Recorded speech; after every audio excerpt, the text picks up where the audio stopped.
Et tu cours et tu cours et tu cours sans prendre parfois le temps d'un moment t'arrêter et de réfléchir. Un moment t'arrêter et faire un bilan de ta vie. Alléluia. Amen. Et la Bible nous dit que lorsque le jour du malheur arrive, et c'est un malheur qui a frappé cette famille, cette dame qui était une source de joie, qui était une source de reconnaissance, qui était une source de bonheur. Nous avons suivi une partie des témoignages, nous en suivrons encore d'autres, qui viendront dans la même veine, qui viendront dire combien extraordinaire était cette femme. Pourquoi nous devons réfléchir? Nous devons réfléchir premièrement au fait que nous ne sommes pas éternels sur la terre. Alléluia. Amen. Que nous avons tous une date de naissance, mais qu'il y a aussi une date de la mort. C'est le sort qui est réservé à tous les hommes. Et donc nous devons vivre sans nécessairement nous imaginer que je réfléchirai demain à ce que je ferai de ma vie. Demain, je pourrais planifier autre chose. Pour le moment, je vais essayer de me réjouir dans ma vie et faire tout ce que je veux. Et souvent parce que certaines personnes ont tellement pris à la légère leur vie qu'à un moment, lorsque la mort vient frapper à leur porte, ils se rendent compte qu'ils n'ont pas été quelque part dans leur vie. Ils regrettent parfois des occasions.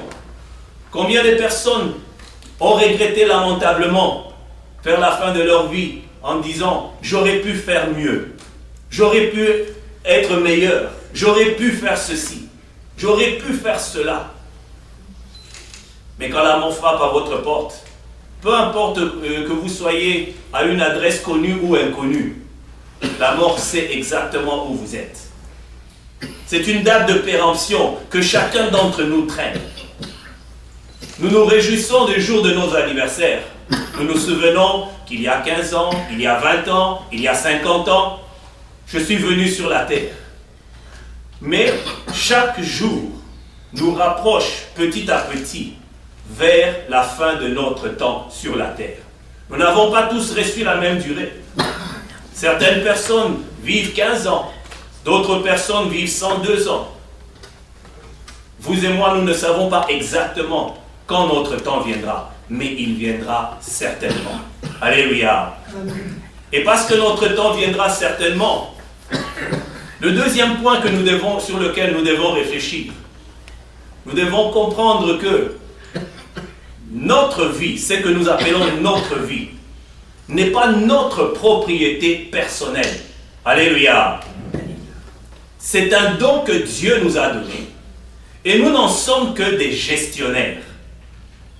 Et un jour, nous nous tiendrons devant le trône de Dieu et nous allons rendre compte de la gestion que nous avons faite de notre vie. Le Seigneur nous a donné la santé, il nous a donné la force, il nous a donné la vie. Et un jour, pour tout ce que nous avons reçu de la part du Seigneur, un jour, nous viendrons rendre compte. C'est comme un responsable d'une entreprise qui engage un employé pour qu'il fasse un certain travail. Cette personne fait le travail en fonction de ce qui lui a été demandé.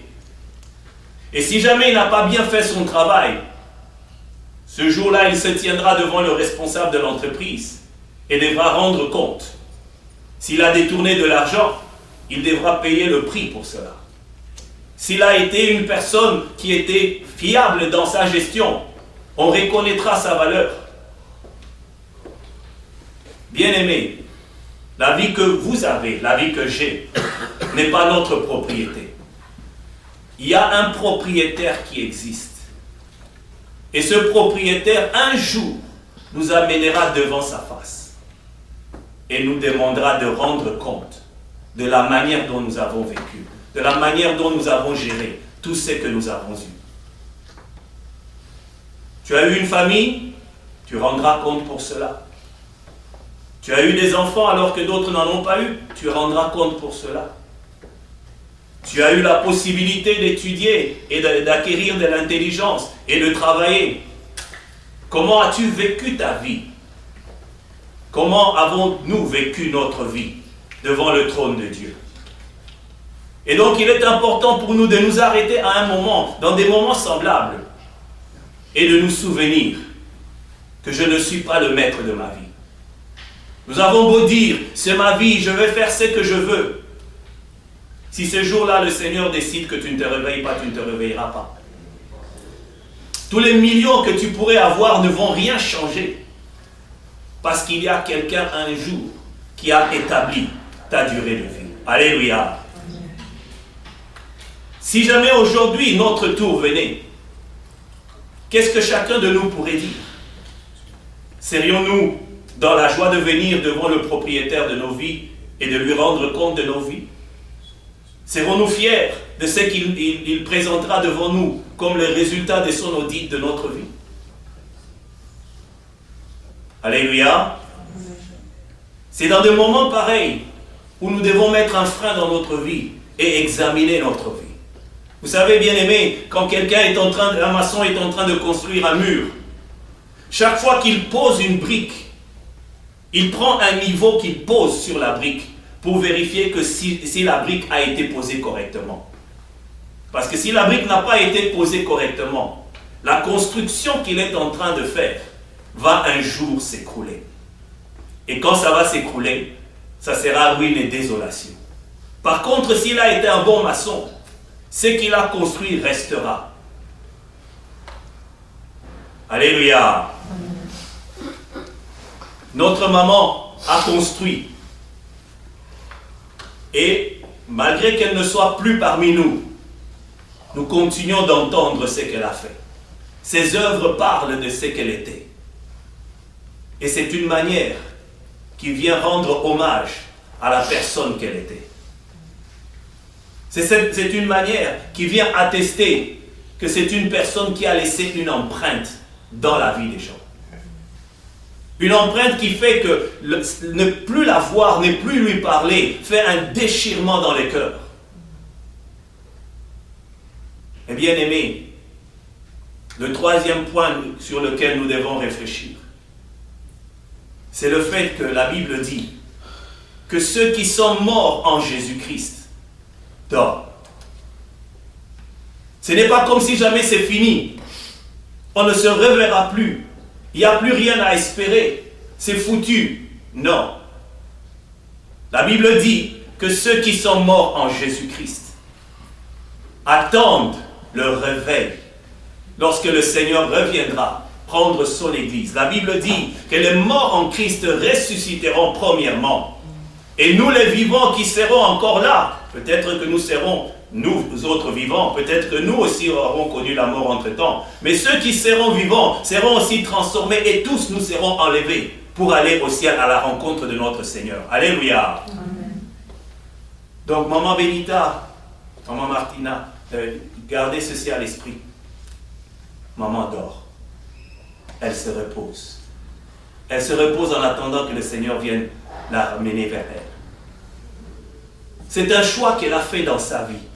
J'ai demandé un petit témoignage pour savoir qui Maman Julie a été, parce que je n'ai pas eu personnellement le bonheur de la connaître. C'est vers la fin que j'ai été en contact. Et tout ce que j'ai entendu comme témoignage, c'était quelqu'un qui connaissait le Seigneur. C'était quelqu'un qui s'était confié entre les mains du Seigneur. Et la Bible dit que ceux qui sont morts dans le Seigneur se reposent. Oui, on a de la peine qu'elle ne soit plus là. On aimerait encore l'embrasser, la serrer dans nos bras. On aimerait encore lui parler, lui raconter nos problèmes, lui raconter nos joies. Trouver du réconfort, trouver de la joie à être dans sa compagnie. Mais pour le moment, elle dort. Si aujourd'hui, je devais aller rendre visite à quelqu'un et qu'on m'apprenait que la personne dormait, je ne vais pas m'écrouler par terre. Je sais qu'à un moment, elle se réveillera. À un moment, je pourrai lui parler à nouveau. À un moment, je pourrai partager encore un moment avec elle. Alors, bien-aimés, dans nos cœurs qui sont meurtris, blessés, gardons ceci à l'esprit, que notre maman se repose. Elle se repose en attendant le jour où elle reviendra encore à la vie pour passer l'éternité devant la face de l'Éternel. Alléluia. Amen. Le quatrième point sur lequel nous devons réfléchir. Aujourd'hui, c'est le tour de notre maman. Demain, ça va être notre propre tour à nous. Sommes-nous prêts pour ce jour-là? Et lorsque ce jour viendra, qu'est-ce que les gens diront de nous? Vous savez, dans la tradition, on dit souvent, on ne dit jamais quelque chose de négatif au décès de quelqu'un. Dans certains cas, la personne n'a pas été des plus honorables, mais comme c'est le décès, on va tous jouer un rôle, un jeu, et donner la meilleure image possible. Même si jamais on ne pense pas nécessairement cela. Mais il y a d'autres personnes, lorsque leur décès arrive, ce que les gens disent, ce n'est pas juste pour le politiquement correct. Ça reflète effectivement ce qu'ils ont vécu, ce qu'ils ont rencontré, ce qu'ils ont expérimenté avec ces personnes-là. Alléluia. Demain, ça va être notre tour. Ça sera ton tour à toi, ça sera mon tour à moi.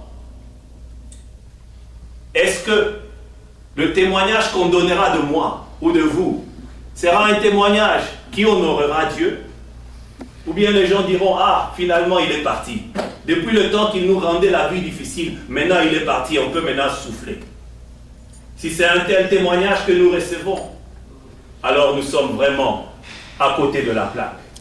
Parce que bien aimé, la vie que tu as un jour, tu viendras devant le trône de Dieu et tu rendras compte de cette vie. Ce n'est pas une vie comme dans des jeux vidéo. Vous savez, dans des jeux vidéo, vous jouez à un jeu, dès que votre personnage meurt, vous pressez le bouton reset, il revient encore à la vie et vous pouvez continuer votre jeu. Mais la vie que nous avons, il n'y a pas un bouton reset. Il n'y a pas une correction que nous pouvons faire. Voilà pourquoi il est important pour nous de marcher de manière à honorer Dieu et de manière à honorer les gens autour de nous. Nous devons honorer Dieu parce qu'un jour, il faudrait que le Seigneur, quand il regardera notre vie, qu'il puisse dire de vous et moi, bon et fidèle serviteur, bonne et fidèle servante, entre dans la paix de ton maître. Je ne sais pas pour vous, mais moi je préfère passer l'éternité en compagnie de l'Éternel que l'éternité en compagnie du diable. Parce que bien aimé, il n'y a pas une voie intermédiaire. Dans la vie de tous les jours, on ne peut pas être comme la Suisse, un pays neutre. Je ne suis ni pour ni contre. À un moment, il faudra décider comment tu vas marcher. Parce qu'à un moment, tu te tiendras devant le trône de Dieu. Et tu devras rendre compte de tout ce que tu as dit, de tout ce que tu as fait. Ça passera dans le tamis et le Seigneur pesera. Et si jamais dans ta vie, tu n'as jamais eu l'occasion de rencontrer le Seigneur Jésus-Christ comme ton Seigneur et Sauveur, parce qu'il est celui qui est venu nous réconcilier avec le Père. Il est monté sur la croix de Golgotha et a porté nos péchés pour que nous ayons la paix avec Dieu. Alléluia. Dieu voudrait que chacun d'entre nous ait la paix avec Dieu. Et bien aimé, si jamais un jour dans ta vie tu n'as jamais pris cette décision d'inviter le Seigneur Jésus-Christ comme ton Seigneur et Sauveur, si c'est quelqu'un d'extérieur dans ta vie, ce n'est pas parce que tu vas à l'église que tu es nécessairement intime avec Dieu. Alléluia. Il y a des arbres qui traînent longtemps dans des cours d'eau, mais qui n'en font pas des crocodiles. Ils restent des arbres. Ils peuvent rester 30 ans, ils resteront toujours des arbres. Mais il est important pour chacun d'entre nous, un jour dans notre vie, d'examiner nos vies. Parce que la Bible dit que Jésus-Christ est venu donner la vie afin que nous devenions enfants de Dieu, citoyens du royaume des cieux, que nous entrions dans la paix avec Dieu. Parce que le péché est venu s'aimer la division entre Dieu et l'homme. Notre maman avait mis sa vie en règle avec le Seigneur. Et parce qu'elle a mis sa vie en règle avec le Seigneur, nous sommes dans la joie de savoir qu'elle est en train de se reposer. Nos cœurs saignent, certes, Mais nous savons que nous la reverrons à nouveau. Nous savons que nous aurons encore la joie de continuer à parler avec elle. Et bien plus encore avec le Seigneur à nos côtés. Alléluia. Mais si jamais dans notre vie, nous n'avons jamais fait ce pas d'aller vers le Seigneur Jésus-Christ, de lui dire, Seigneur, je viens te demander pardon. J'ai mené ma propre vie à ma manière à moi. Mais je voudrais aujourd'hui tout laisser entre tes saintes mains. Le jour où nous prenons cette décision, la Bible dit, à ceux qui l'ont reçu, à ceux qui croient en son nom, il leur a donné le pouvoir de devenir enfants de Dieu. On devient enfant de Dieu. Notre maman est devenue enfant de Dieu. Elle est en paix avec Dieu, parce que la Bible dit qu'il n'y a plus aucune condamnation pour ceux qui sont en Jésus-Christ. Et bien aimé, si jamais dans ta vie tu as remarqué que tu n'as jamais eu l'occasion d'avoir ces cœurs à cœur avec Dieu, des moments semblables sont des moments où tu dois t'arrêter et de réfléchir sur ta vie. Parce qu'un jour, tu te tiendras aussi devant le trône de Dieu. Parce qu'un jour, ça sera ton tour aussi d'être couché dans un cercueil. Tous les projets que tu avais, toutes les prévisions que tu avais, en te disant demain je vais faire ceci, dans 3 ans je vais faire cela, j'irai à tel endroit, tout tombe à l'eau quand ta vie n'est plus là. Alléluia. Que chacun d'entre nous examine sa vie, que chacun d'entre nous examine comment il a marché devant la face de l'Éternel. Et si bien aimé, dans ta vie tu as déjà pris cette décision, gloire à Dieu. La mort n'est pas être un sujet de peur pour toi. Vous savez, il y a certaines personnes, dès qu'on parle de la mort, ils commencent à trembler directement. Mais Paul dit, mort, où est ton aiguillon?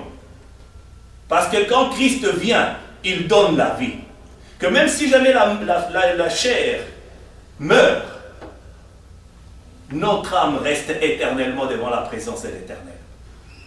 Et le Seigneur lui-même revient chercher bientôt ceux qu'il a choisis, ceux qui ont été mis de côté, ceux qui ont décidé de marcher avec lui. Alors bien aimés, nous sommes tous réunis cet après-midi en mémoire de notre maman Julie. Mais c'est aussi une bonne occasion pour nous d'examiner nos propres vies.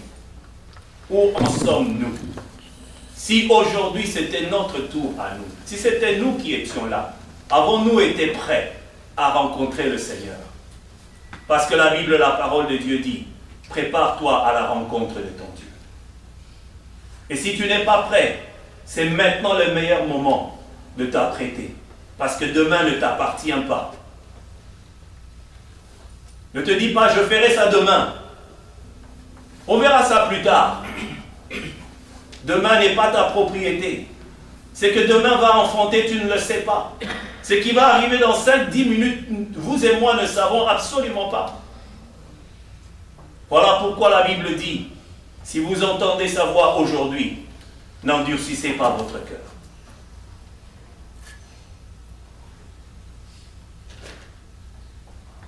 Le jour du bonheur, réjouis-toi. Le jour du malheur, réfléchis. Bien-aimés, réfléchissons. Où en sommes-nous? Aujourd'hui, c'est le tour de notre maman. Demain, ça va être notre tour. Et quand notre tour viendra, nous viendrons aussi un jour devant le trône de Dieu. Et nous devons rendre compte de notre vie. Nos œuvres à nous ne nous achètent pas un accès au royaume des cieux. Tu peux avoir donné des milliards en offrande. Si jamais ta relation personnelle avec Dieu n'a pas été rétablie, tu es comme dans certains quartiers de Kinshasa, en délestage. Il n'y a pas de lumière dans ta vie. Tu as beau avoir tous les appareils, toutes les ampoules en place, mais ce qui donne l'énergie dans ta vie n'est pas là. Ce qui donne vie dans ton existence n'est pas là. Tous tes biens sont là, mais il n'y a aucune opération qui se passe là. Tu as beau presser la télécommande de la télé, il n'y a rien qui vient. C'est lui qui donne un sens à une vie. C'est lui qui donne une existence qui vaille la peine d'être honorée devant le Seigneur. C'est Jésus-Christ.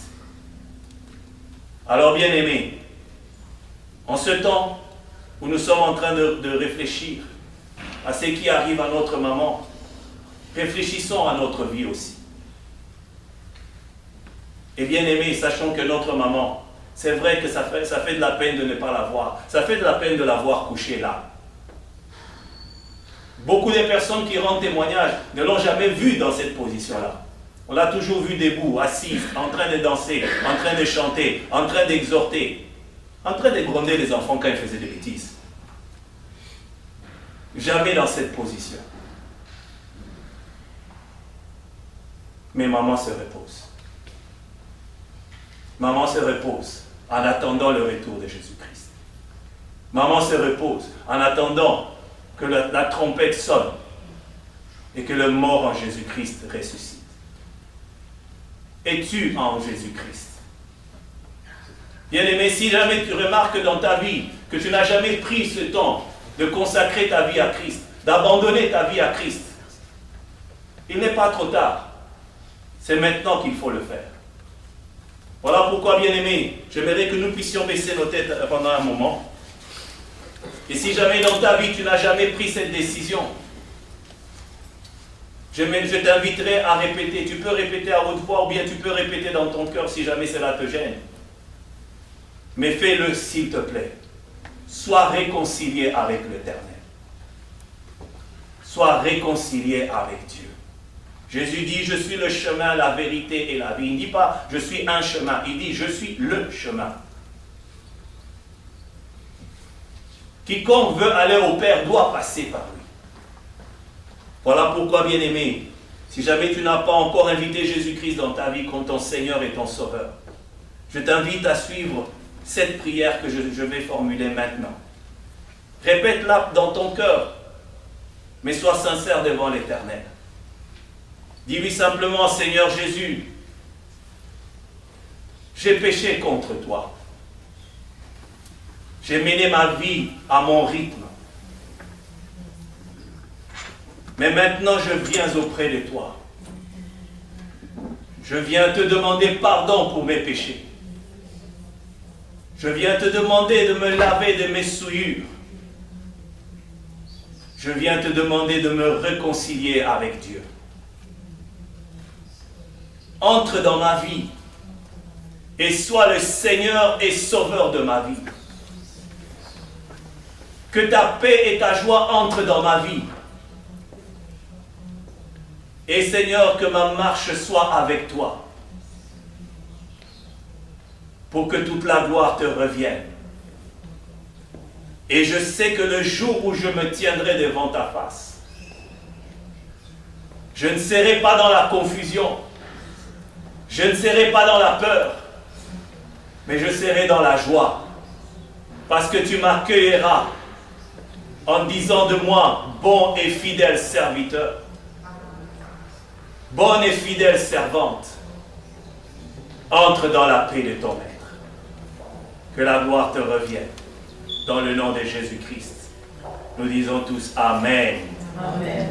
Que le Seigneur vous bénisse. Oh,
Yo la tika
s'agit d'abord de M.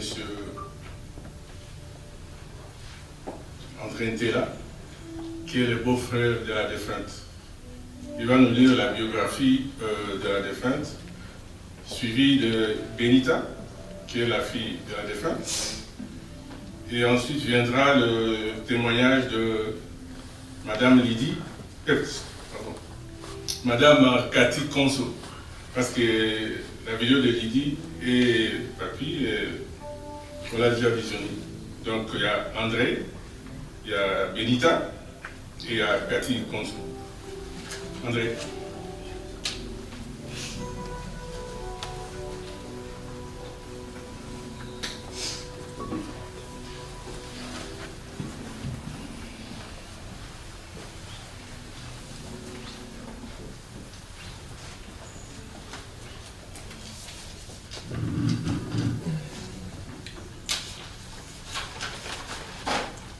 Merci. Au nom de la famille Ntela et la famille Conso, je me permets de vous présenter une notice biographique de ma belle-sœur, maman Julie Conso Ngamassel Ntela. Chers membres de la famille, chers amis, mesdames et messieurs, il m'est difficile de m'exprimer en ce moment pénible où nous avons perdu un membre important de notre famille. Notre mère, notre père, notre ami et notre belle-sœur, maman Julie Conso Ntela Ngamassel. Cependant, je tiens à vous remercier au nom de la famille Ntela et Conso pour votre présence importante et votre soutien tant moral que matériel tout au long de ces événements. Mesdames et messieurs, elle,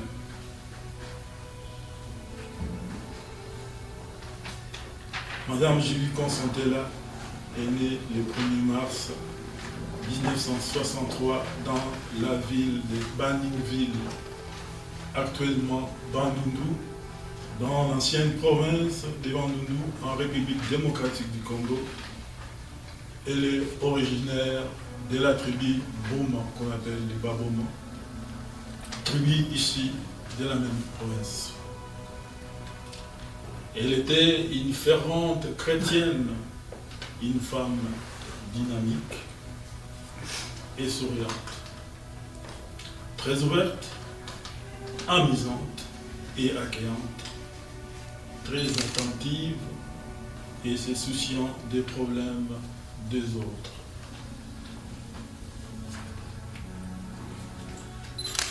Elle fut une très bonne mère pour ses enfants, une bonne grand-mère pour ses petits-fils, une bonne sœur pour ses frères et sœurs, une très bonne belle-sœur pour sa belle famille, et enfin, elle fut amie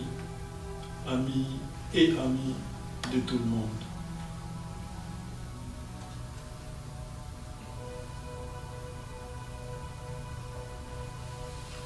Elle a fait ses études primaires à Baningville et décrocha son certificat à l'école primaire Makelele de la commune de Bandalungwa dans la ville de Kinshasa. Et elle est diplômée d'État option coupe couture de l'Institut Saint-Michel de Bandalungwa à Kinshasa. Elle a fait ses études universitaires, bien sûr, à l'Institut supérieur du commerce de Kinshasa, couramment appelé IEC. Elle est graduée en informatique et a obtenu son titre et graduée avec mention distinction.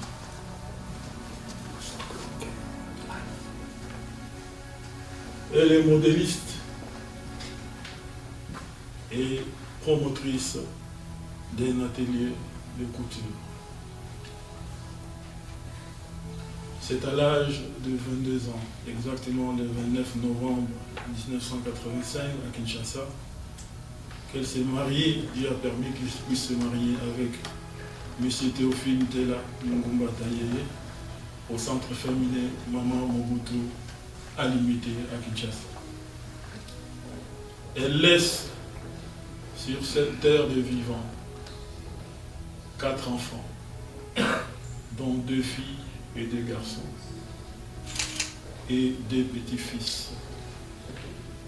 En ce qui concerne ses préférences, sa nourriture préférée fut le poisson frais et la chikwang, les riz et le pomo. Elle était une vraie sportive, bien entendu, comme son mari.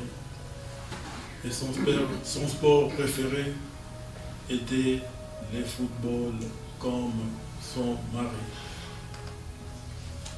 C'est le 10 octobre de cette année 2022, à l'âge de 59 ans, ici à l'hôpital de Hall, pas loin d'ici, qu'elle a rendu l'âme, laissant ainsi toute la famille, les amis, dans les deuils et les chagrins les plus profonds. Mesdames et messieurs, nous implorons la miséricorde de Dieu le Père Tout-Puissant par Jésus-Christ, son Fils unique, pour que son âme repose en paix auprès des siens. Que Dieu Tout-Puissant puisse nous apporter la paix et la grâce de l'Esprit Saint. Merci. Je vous remercie pour tout. Merci beaucoup encore une fois. Je vous remercie.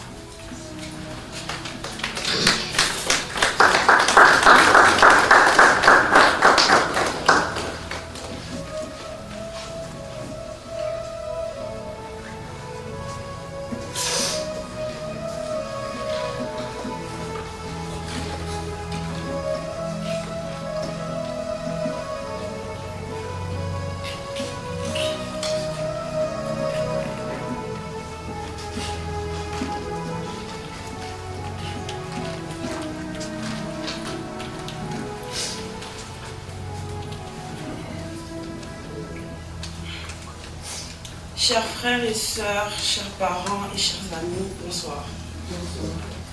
Le temps est lourd et les mots sont difficiles à trouver pour dire ce qui traverse mon esprit en ce moment. Ce petit mot est bien trop pauvre pour exprimer la grandeur de la dame dont la mémoire nous réunit en ce moment. Mais avec tout l'amour de mon cœur, permettez-moi de lui rendre mes hommages.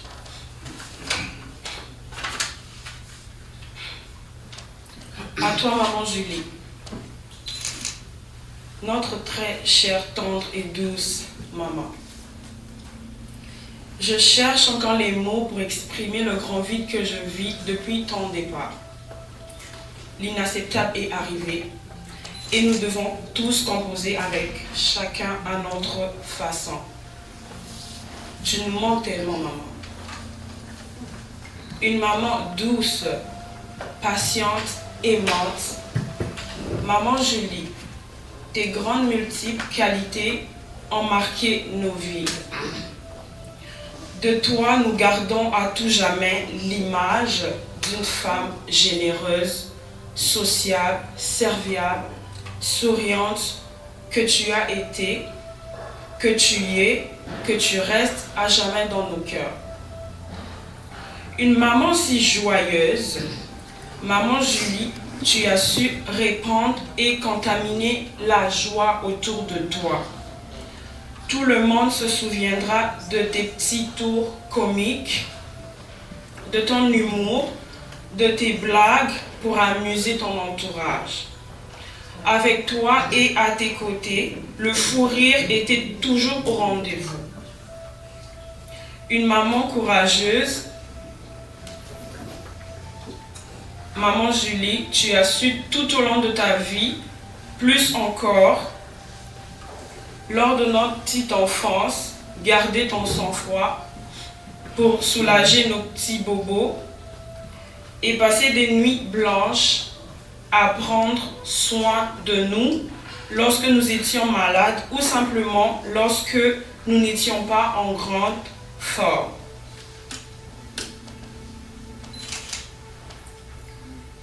Une maman impartiale et patiente. Maman Julie, tu as su distribuer de façon juste et équitable tout l'amour et l'affection maternelle qui débordait dans ton cœur pour chacun d'entre nous. Dans les moments de joie et de peine, dans nos difficultés, comme dans nos réussites, ton amour pour nous est resté inconditionnel, maman. Tu as su passer l'éponge sur ceux qui n'allaient pas et discerner quand il fallait intervenir et quand il fallait juste laisser tomber. Une maman toujours à l'écoute. Maman Julie, tu as su donner de ton temps pour nous écouter. Une écoute bienveillante qui nous redonnait l'apaisement et la force de repartir sur des bonnes voies. Tu as su tout donner sans attendre quoi que ce soit en retour. Une maman présente et attentive, maman Julie, maman J, maman Julia, Joujou, tu as su nous encourager à suivre les chemins que nous voulions emprunter et tu t'es sacrifié nuit et jour afin que chacun d'entre nous puisse poursuivre ses études, ses rêves pour devenir ce que nous sommes aujourd'hui. Une maman simple et authentique, maman Julie, tu as su considérer et apprécier les gens à leur juste valeur. Celles et ceux qui te rencontraient pour la première fois avaient l'impression de t'avoir déjà connu depuis des années. Tu as su inspirer confiance et tisser des bonnes relations. Maman Julie, tu restes une femme courageuse, une femme battante, qu'aucun vent contraire n'a pu arrêter ni basculer. Merci de nous avoir donné l'exemple.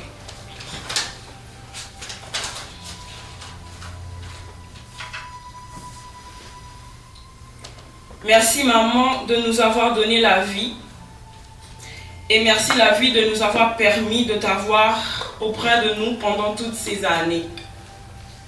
Nous savons très bien que tu n'es pas sorti de nos vies. Tu seras partout où nous serons, de là-haut, malgré la route qui nous sépare.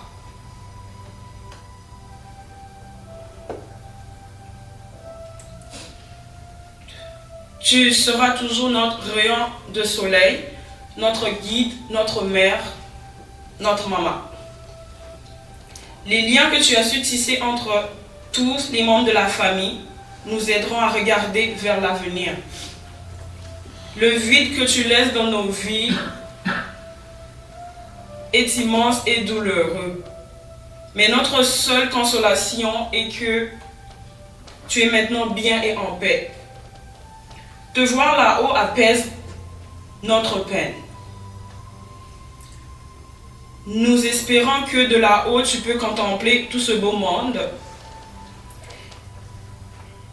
qui est ici ce soir avec nous en ton honneur, maman Julie.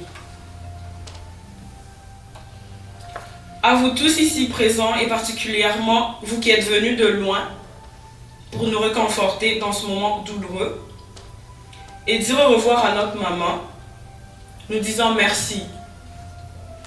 À vous tous qui avez envoyé des messages de condoléances, vous qui n'avez pas pu vous déplacer, nous disons merci. Nous voulions ici exprimer notre profonde reconnaissance à l'endroit de celles et ceux qui ont contribué à l'organisation de ce funérail, ainsi qu'à toute l'équipe de la coopérative funéraire de l'Outaouais. Votre sympathie nous va droit au cœur. Très chère maman Julie, tu nous as tout appris sauf vivre sans toi. Tu as mené le bon combat, maman Julie. Nous te disons merci. Est-ce que pouvez-vous applaudir très fort pour cette femme battante, cette femme qui n'avait jamais lâché, cette héroïne, notre maman. Bravo maman, bravo. Merci. À toi les fleurs, à nous les pleurs. Que la terre de nos ancêtres soit douce et légère. Nous t'aimons, maman. Repose en paix. Merci.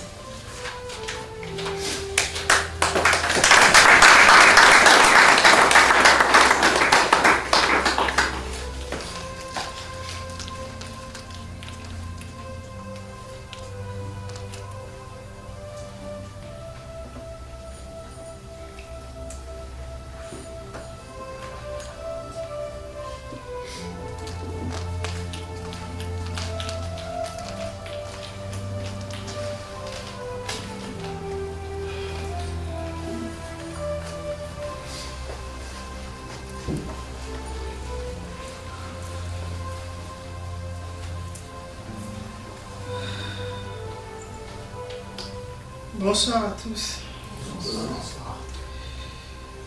Je tiens à remercier le Dieu Tout-Puissant, lui qui est le maître des temps et des circonstances, ainsi que tous les pasteurs et servantes de Dieu qui nous ont soutenus pour leurs prières, paroles de réconfort et de l'espoir pendant les temps de maladie de notre sœur, Ngamansele Julienne Consotela, que nous aimons l'appeler Julie Conso. Je dis aussi merci à maman Cathy.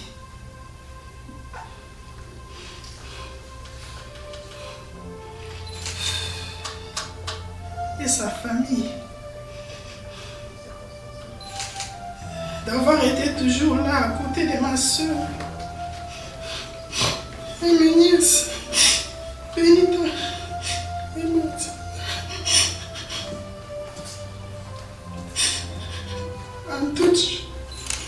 En toutes circonstances.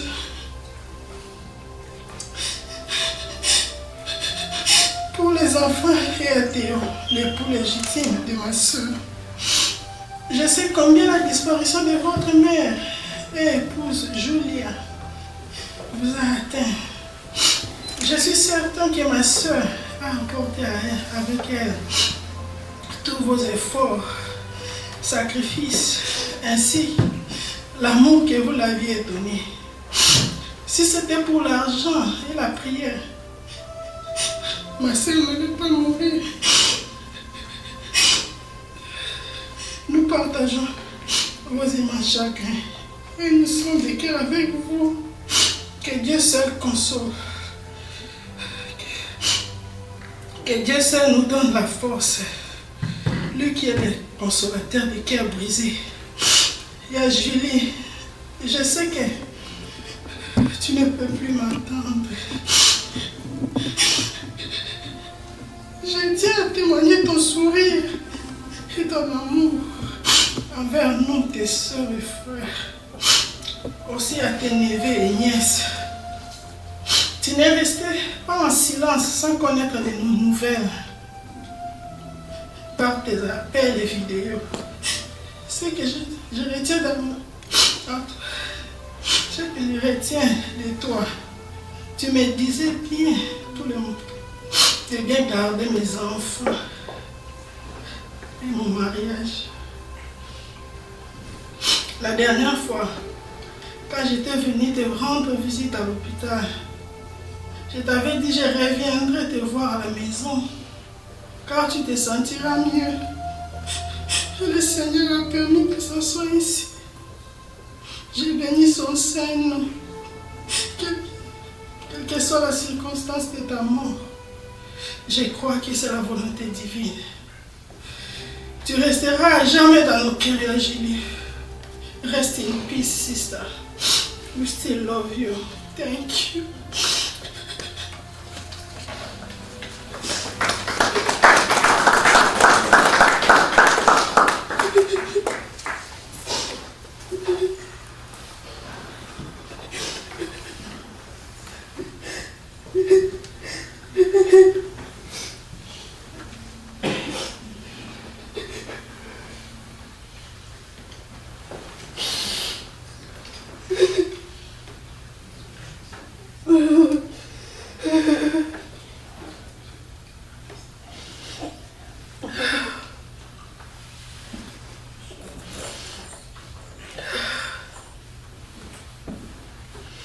Ça fait tellement mal. Les mots ne peuvent pas témoigner la douleur que nous ressentons en tant que leur filleule de perdre notre marraine. Comme d'habitude quand on part à Kinshasa, parce que nous on vit aux États-Unis, on part toujours chez eux à la maison pour les visiter. On passe le temps ensemble, manger, rire, faire tout ce qu'on peut faire en tant que nos parents et nous. En tout cas, Maman Julie, c'était une femme formidable. Je m'excuse, il était vraiment formidable. Elle a décidé de vous faire rire, elle va faire des choses, parler des choses qui vont vraiment vous émerveiller, vous faire rire. La perdre brusquement comme ça, ça vraiment fait très mal. En tout cas, je fais cette vidéo pour témoigner ma gratitude. Je dis merci Maman Julie, merci pour tes conseils, merci pour tout ce que tu as fait. Tu étais vraiment une mère pour nous. On tenait vraiment à ta voix, mais hélas, le destin de Dieu a décidé autrement. On ne peut rien faire. On dit seulement merci Seigneur pour la vie de Maman Julie. Nous célébrons la vie de Maman Julie, toutes les années qu'elle a vécues sur cette terre. Nous disons merci Seigneur. Merci Seigneur Jésus. Moi je n'ai pas pu venir au Canada pour assister à l'exposition, le viewing comme on dit en anglais, mais mon mari est là au milieu de vous parce que moi c'est raison de service, je n'ai pas pu être au milieu de nous. Que notre Dieu vous bénisse, Maman Julie. We love you so much. We love you and we miss you. Thank you. Enfant,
certains de très loin, pour soutenir une famille, pour soutenir des cœurs blessés, des âmes qui ont des plaies profondes. Bien-aimés, je nous encouragerai de ne pas seulement prendre soin de nos bien-aimés seulement aujourd'hui, mais dans les jours qui viennent, ou lorsqu'elles seront seules, où toute la famille se retrouvera, dans des moments où on réalisera de plus en plus l'absence d'une maman. La famille aura besoin du soutien de chacun d'entre nous. La famille aura besoin des prières de chacun d'entre nous. De la même manière que nous sommes venus ici ce soir, continuons de porter cette famille dans nos cœurs, dans nos soins, dans nos prières. Et le Dieu qui s'est consolé amènera la consolation. L'image de la maman ne partira jamais. Les œuvres de maman ne partiront jamais. Elle a été au vu et au su de tous les témoignages qui ont été présentés en ces lieux. Une femme exceptionnelle qui a montré un modèle à ses filles pour qu'elles soient sinon aussi bien, sinon meilleures. Leur façon d'honorer le roi des rois, leur façon de rendre hommage à leur maman. Merci encore une fois à chacun d'entre nous. Nous sommes pratiquement à la fin. Je crois qu'il y aura peut-être des dispositions sur la manière dont nous allons nous séparer. Je vais donc inviter notre frère John Nafoulou à venir nous donner les dispositions avant que nous puissions faire la prière finale et que nous puissions nous séparer. Et avant de partir, venons donner une accolade, venons dire un mot à cette famille qui a besoin du soutien de chacun.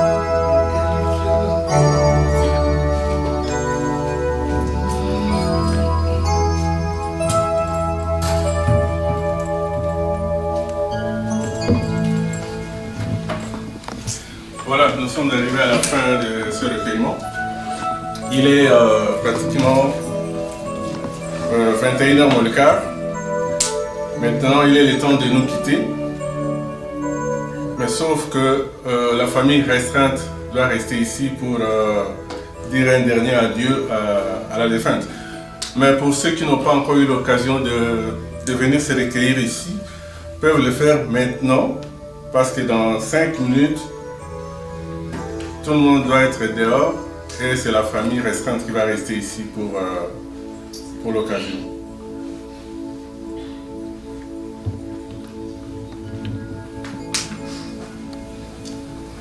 Nous allons encore chanter un dernier cantique, le temps que les dernières personnes qui veulent rendre un dernier hommage à la défunte peuvent passer.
embrasser la famille. Père éternel, nous voulons, Seigneur, te dire merci. Parce que la Bible dit, c'est toi qui donnes et c'est toi qui réponds. Et que ton nom seul soit glorifié. Père éternel, nous voulons demander que